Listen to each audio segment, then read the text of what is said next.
This is Paula Murgia signing in here at Philadelphia 2010 for the ePatient Conference.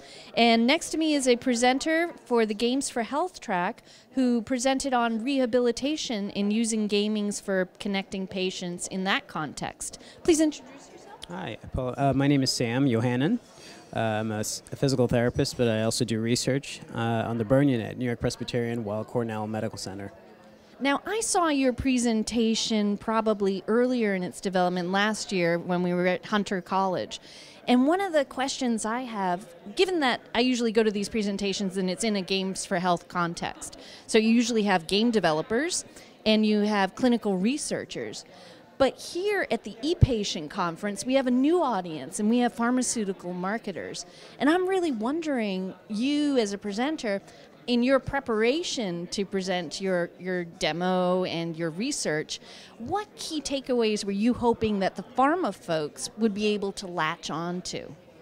Well, I think that, we're talking about gaming, and I think just the whole idea of connectedness, being connected to the health community as well as to other survivors, whether it's cancer, whether it's diabetes, or in my case, the population I work with burns, to be able to have a network through the web is definitely something I've learned myself from the conference.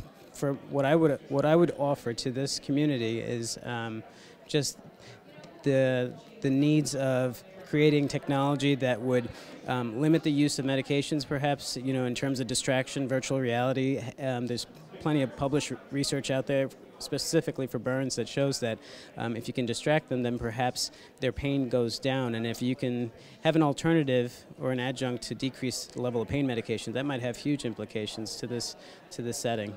Now, if I recall, this was the core of your study. It was that ability to distract people away from that constant and ongoing pain. Maybe you might want to explain just some of the basics of your study to this audience?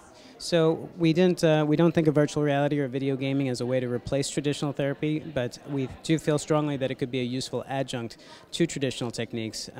So we did an alternating study of a group using Wii, just a commercially available, something that everybody could access, and then a group with just traditional techniques. And we found that their trends are showing that there's improvements in range of motion, there's improvements in anxiety reduction.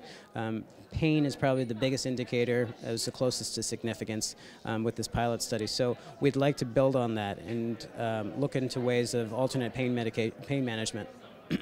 So I really like the fact that you brought up earlier what you're here to learn. And so I really hope you enjoy the conference, and it's great having Games for Health here as a track. Thank you. Signing off, Paula Murgia at the ePatient Conference here in Philadelphia 2010.